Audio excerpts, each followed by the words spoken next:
Greetings to all. This is unit number 4 of engineering geology. This chapter deals with the geophysics methods for civil engineering. Two types: electrical resistivity method and seismic refraction method. Principle of electrical resistivity method: all the materials, whether soil or rock, will conduct or resist current. If they conduct current, it will be in various proportions based on their composition and the moisture content present. The conductivity of any rock or soil is the reciprocal of the resistivity. Knowing the resistivity values, different rock strata present in earth crust is inferred and their aquifer characteristics are studied. Ohm's law is the basis for the principles of this method. Equipment used: 1. Resistivity meter. 2 current electrodes and 2 potential electrodes. 3. Power pack. 4. Cables, hammers, etc. Types of resistivity survey: Wenner electrode array, Schlumberger electrode array.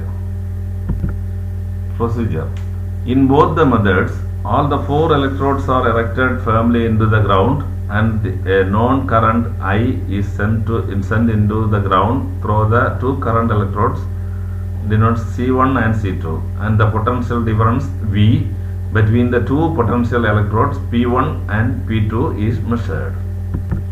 In the case of Wenner configuration of electrodes, all the 4 electrodes are equally spaced, whereas in case of Schlumberger configuration, the potential electrodes are closely spaced and current electrodes are placed further apart. This is the Wenner array arrangements: A. Electrode spacing, C1 C2 current electrodes, P1 P2 potential electrodes, P is equal to point of exploration.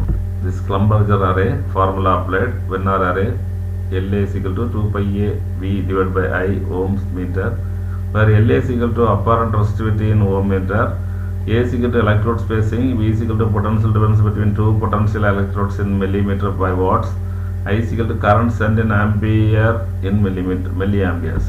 This is the formula for Schlumberger array.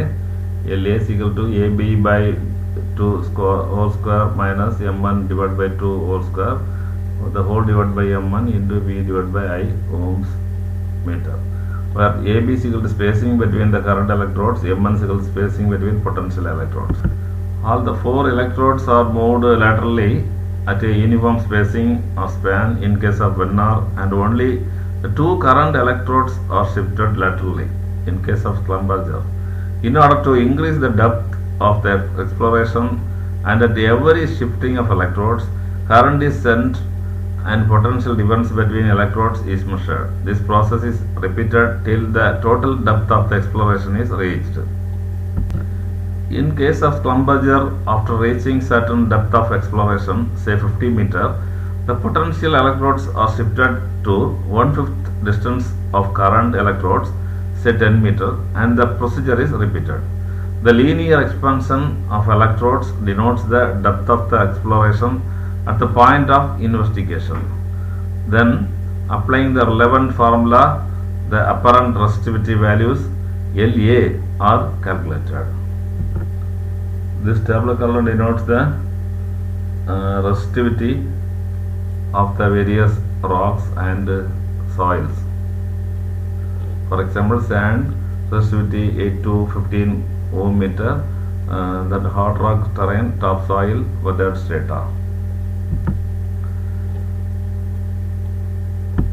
Application in civil engineering: for water supply schemes, depending upon the water table conditions, the study of the area of the available favorable rock formations, the investigated locations in recommended for open well or bore well are rejected if unfavorable.